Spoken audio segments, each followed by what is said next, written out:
dating and treesting, well, what's the difference in my life? There is no difference. But I don't do that anymore. I don't date anymore, and I don't treast anymore because I'm very happily married for a very long time. But darling, I remember in my day there was something very close to Grindr, which was the sex line, the telephone sex line, and you just like sat there on the phone, which cost like literally $7 a minute. So like at the end of the month, I had these crazy phone bills, and I used to think, well, my accountant is seeing these, and he says it's like 1-800 like boys or something, or 1-800 like fuck or something. And I thought, well, he'll just have to know that I'm doing this, right? But it was the same thing. It was, instead of swiping, you beeped different numbers. Do you remember this? No? No. Excuse me? Or maybe you didn't live here. Maybe you lived in Oklahoma or something. Oklahoma. Where are you from again? New Jersey. Oh, you're from New Jersey. So there's no excuse for you not to be. It was this line where it's like, there was this music that came on. And it said, "Let's go down." And then it went to this like other level where it's like you started hearing little people who goes, "Yeah, what are you looking for?" And you'd beep from caller to caller until you found someone who was looking for what you were looking for, the opposite of what you were looking for, right? And then you'd take it to another level where you would like talk on the phone with them for $7 a minute for 20 minutes, right?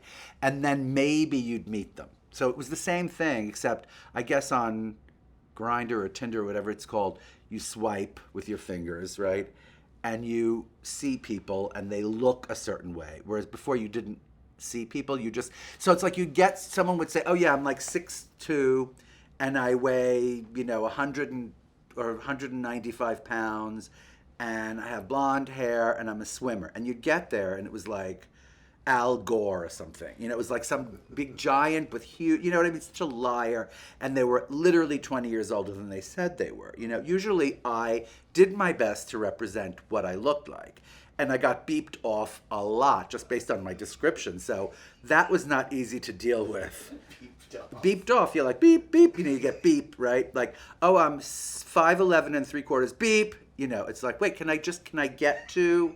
If I said I was 42, which is my prime years for that stuff, they would go, "Oh yeah, she's 62, so yeah, beep." Because that's what you get. You get there and it's literally, Armistead Mopan, right? Like you get there, you expect, I don't know, Michael Urie, and you get Armistead Mopan. And Armistead Mopan is wonderful, but for that moment, you look at him going, "He's 70, yeah." Right now, it's so weird because right now I'm in the process of trying to set this guy up that I don't even know for some reason. Like, it started with me knowing this one guy who I thought, oh, I might want to set him up with somebody. And then I was sitting with my cousin having lunch, and she was like, "Oh my God, I know another gay person. Why don't we set them up?" And I was like, "Oh, I don't know. It doesn't feel right." And then I kind of looked at the pictures, and it was like, "Oh yeah, he's cute. I guess, why not?" So we tried to set them up, and I'm not sure it's going to work, right? And of course, I think about setting you up, but I tried that already, and you're impossible. So you're a little impossible, yeah. That's why I say get a dog. Yeah. Just get a dog. It'll be just as good. It'll be better. Seriously. Dogs are much better. And then it might lead you to actually something, seriously. Like what? Well, that's how I met Arnold. I was walking the dog, and I met Arnold that way, yeah. And I was walking down the block, and then I got to Fifth Avenue, and literally we made eye contact across Fifth Avenue. Not even across, like a side street, like across an avenue. I saw him across the avenue. And then I was like, okay, well, that was that. And then I got to 13th, and he comes running after me, which was a great thing. Finally, so many people go, "Oh my God, I love you. We were born to work together." Or, "Oh my God, my sister," it's always like about someone's sister or mother, or right. And it's wonderful. I love it. But, occasionally you want someone to go, "You're cute. I want to jump your bones." Little Isaac and I, well, we formed our alliance. This is actually, we wear the same clothes, in case you didn't notice. We have roughly the same hair. Sorry about it. We have good hair genes. Liza called the other day. Liza Minnelli called, okay?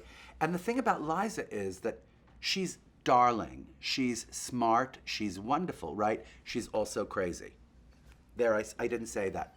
Little Isaac said that, okay? She's a little crazy. But she's amazing. She's darling. And, she said, "Oh, hi, honey." "How are you?" Trying to do my Liza impersonation. And, we're talking for a minute. I was like, "Oh, my book." And I said, "Did you read it?" And she said, "Well, I have it here." which means she didn't read it, okay? It means Liza didn't read my book. But someone read my book and told Liza it was really sweet and lovely about her. Who else did I hear from? I heard from Sondheim. He liked my book. Yeah, Stephen Sondheim liked my book. I have not heard from Calvin Klein yet, which makes me a little scared. I'm scared, Calvin. I'm scared of what you really think of my book. You think Calvin read it? You think Calvin reads stuff? Yeah. He said it. He said it, not me. I didn't say it. He said it. The other person who I felt a lot for, a great deal of love and friendship for, was Sandra Bernhard. You know, like, it wasn't just that we were like celebrity friends and did a lot of red carpet together, you know. It was that we were actually friends, you know, were friends. I mean, no, we are still friends. Were friends. We are still friends. Were. No, we are friends, seriously. Yeah. No, I want to be friends with her more, you know? So call me. Call me, bitch. I think everyone should have a puppet like this. You know, you could probably do therapy just between the two of you, right? Maybe we wouldn't need a therapist. First things first, I'll tell you the story about Mark Morris at 3 o'clock in the morning on the sex line. One night, Big Isaac, was on the sex line, sort of trolling, and he happened across another gentleman on the sex line, and they were talking for a minute, and they discovered that they were, like, you know, sort of compatible, and they were about to meet, and the gentleman said, oh, well, I'm on, you know, so-and-so on 3rd Avenue and blah, blah, right? And suddenly, this other person's voice sounded very familiar to Big Isaac, and it was Isaac's friend, Mark Morris. And Isaac said, Mark? And Mark literally screamed on the other end, okay? By the way, that story is in my memoir, okay? It's also in Mark Morris's memoir, which is called Out Loud. Out Loud is Mark's book. Out Loud, and Lil Isaac does not like the title Out Loud. He just doesn't. That's just too Why bad. don't you like it, Lil Isaac? I don't know. It sounds like, you know, a float in the lesbian parade or something. Out loud, right? Exclamation point. What did I just say? It sounds like I said something bad. I'm sorry. Well, he said it. I didn't say it.